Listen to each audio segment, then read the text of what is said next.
We're out orchid hunting at Meadows.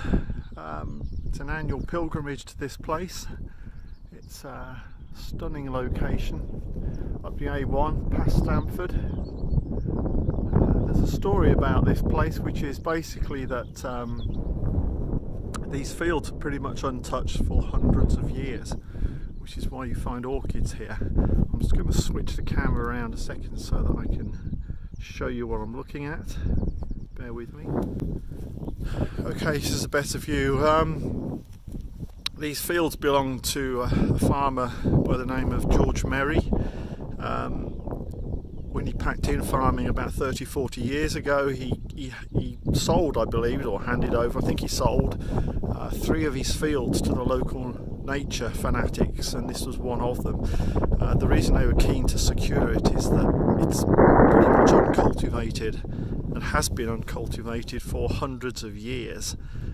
It's unspoilt, no pesticides, no chemicals, and it's because of that orchids like to grow here, because they're highly sensitive to soil conditions, and there are not many places like this left where the fields have just not been touched over a very, very long period of time. Now, you may be able to see, hopefully you can see, the landscape here in this field is a whole series of ridges, parallel ridges next to each other. It's known as a ridge and furrow fieldscape, if you like. This is how farming used to be before the advent of farms as we know them today came along. Basically, local communities would share a field like this. They would hire a horse-drawn plough a couple of times a year that would go up and down the field. If I move down now into one of the dips or furrows, this is where the plough would come along, horse-drawn, full length of the field, throwing up the soil either side, so you end up with a fieldscape of a whole load of parallel ridges and furrows. And basically each one of the ridges would be allocated to a member of the local community, local village. There actually isn't a village anywhere too close to this, so why it's so far out in the sticks I don't really know, but each one of these ridges would be given to a local person in the community, and he would farm it. He would grow his own vegetables, grow his own food for his families. And this is how the land was worked some 300, 400, 500, 600 years ago. You didn't have farms as we know them today, where there is one big landowner and plenty of people working on it. The people owned the land basically, and they just organised themselves so that each of them had a ridge and didn't get in each other's way. Now there's very, very few of these fieldscapes still left in the country. There's a few dotted around Peterborough. This is the best one that I know of.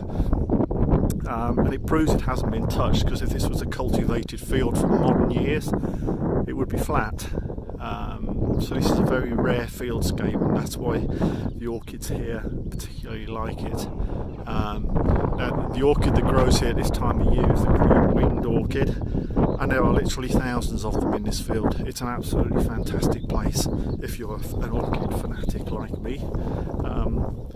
You will just be able to pick them out in the distance. They're very distinctly dark purple in colour. The yellow things are cowslips, by the way, and there are millions of those. But if we home in, there's a little patch here of orchids, purple ones. Get down and have a look in a mo. There they go.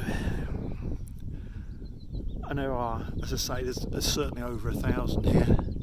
If you look on along the ridge, there are a whole load more, and 95% of them are dark purple. That is the colour they're meant to be.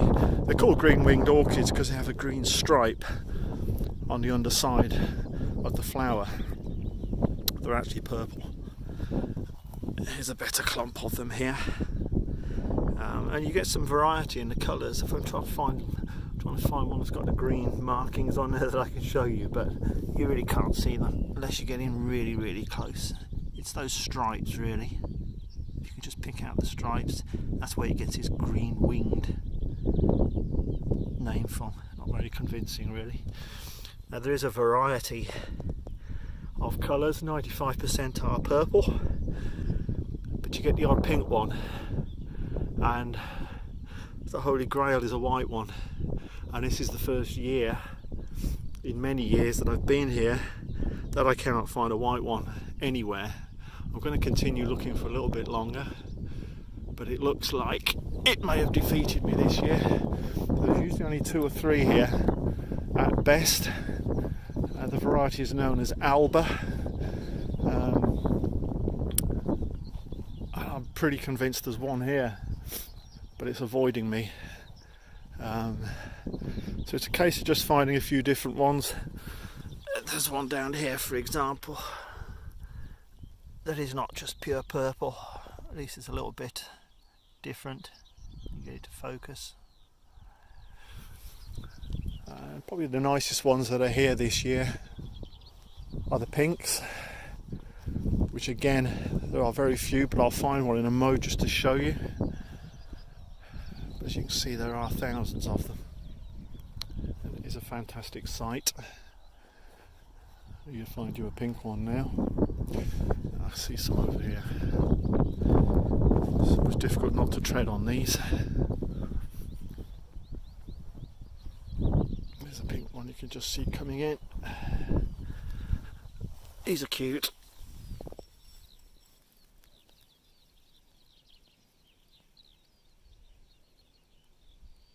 That's a very nice one. And there's a few like that. There's another one just nearby.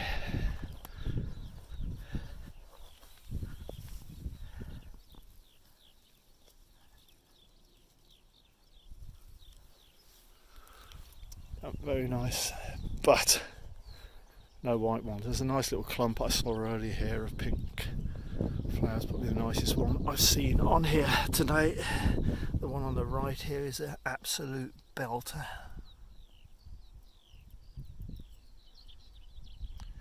Should be purple, but it's pink. This is almost as close as I've found to being a white one, but it isn't. It's pink, but at least it's light pink. I will continue looking. I was pretty convinced there was a white one in this field somewhere. I've never had a season where I've not found one, and I was about to pack up and go home, but I have just found one, so I'm happy with that now. I'll just show it to you in a second. I'm going to switch the camera around. Right, it's only a little one. I might have just temporarily lost it somewhere around here, but it's a genuine white. It's down here. I'm going to get down low because it really is a small one. There it is. Let's see if we can get in close. That is a pure white. It has just about no colour in it at all. In fact, it has no colour in it at all. Orchid fanatics get very fussy about these if they have any sort of tint in them whatsoever. It is not a white, but that one has no colouring in at all, apart from the green stripes that make it a green winged orchid, but it's a pure white, and I found one and I'm happy with that. Okay, I've wandered off now really from the bottom end of the field, which is in the background there. It's the bottom end of the field where most of the orchids exist, whether it's because the wind blows the seed down now, I'm not too sure. I've wandered off to the top end of the field now where there aren't so many orchids, but you just never know what you might find. So here we are in the top corner of the field. There's just a small clump up here of orchids, and I'm cheating really because I've just wandered over here, and having just found that one solitary white green winged orchid, I've now just come across a whole load of them. Well, that's an exaggeration, but considering how rare they are, there's actually a few up here. There's one down here. Again, they're all very small.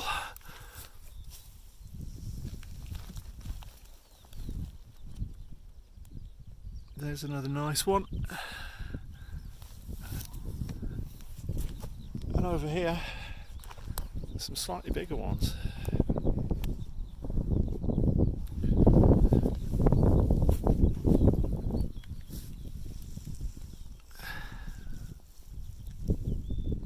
There you go, a nice white. If I just tilt the camera a bit in the background there, there's another one. I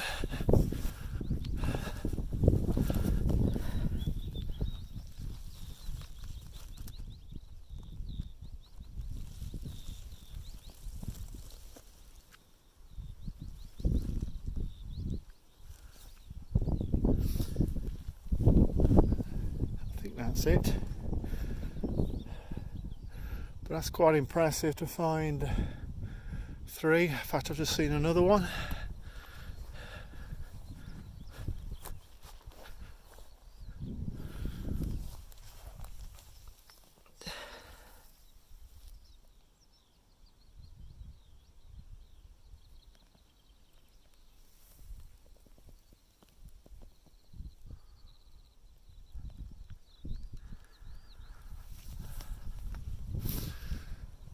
So that proves the old adage that you should never give up.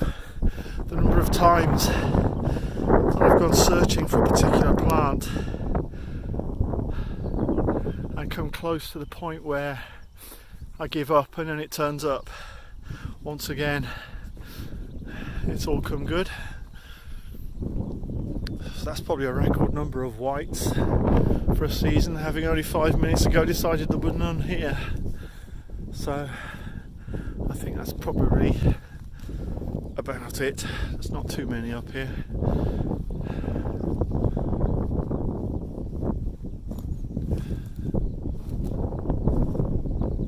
Just the odd one dotted around. There's a clump over here. I'll have a quick look.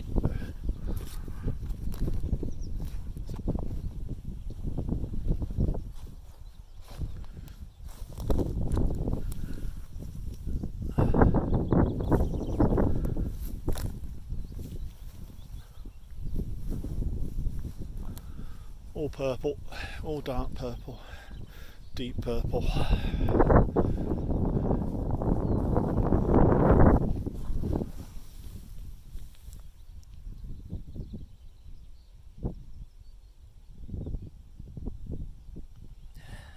Very pretty things, like most orchids. It pays to get down low to see them at their best. Right, I'm going to wander back now, I think, towards the site entrance. That's probably going to be my lot. I'll keep an eye out on the way. But that's Mary's Meadows for you. It's a fantastic place. Head up the A1, go past Stamford,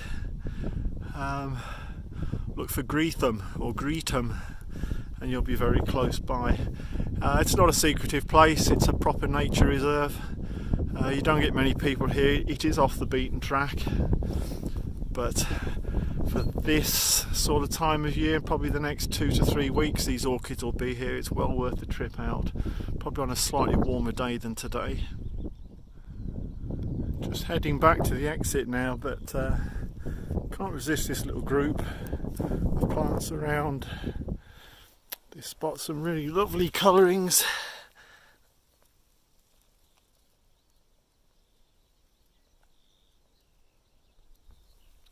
Very neat. They're all growing close to one another. They're meant to be dark purple pretty much throughout, but you get these slight variations with the white mixing in, and there just seems to be a whole group of them around here. This is a really nice one.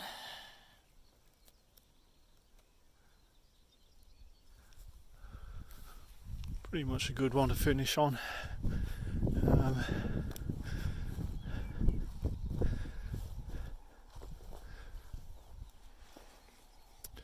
Yeah, that's probably about it. Again, you can see the ridge and furrow landscape around here. Fantastic place. If you've never been here, well worth the trip.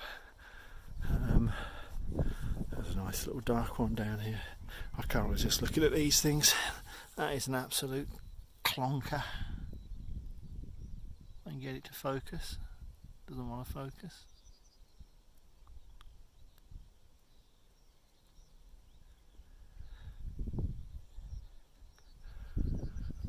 is. Probably to finish with, there's a nice pink here, a very pink.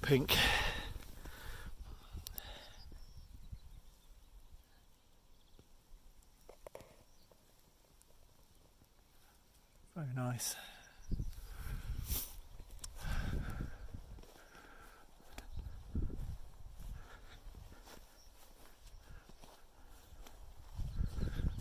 You can spend hours just wandering around these. I think I've pretty much given them all a good look now. So that's it. So we'll be back in a few weeks' time. There'll be a few different varieties of orchids just on a slightly different site around here. We'll come back and have a look at those. Well, that's it. That's Mary's Meadows for you. Absolutely fantastic place. Whether you like orchids or just wandering around, it really is quite isolated here. There's no roads for about a mile. Yeah, get out here, well worth the trip. If you want to see the orchids or the green winged orchids, certainly you need to be here in the next 2 to 3 weeks. This is their time. They're only just coming out now. They're probably at their best in about a week's time, but yeah, well worth the trip. About 20 miles from Peterborough, but worth seeing. Very special place. And so we'll be back here in about 4, 5, 6 weeks time in one of the other fields, which is well worth seeing too. Till then, see you around.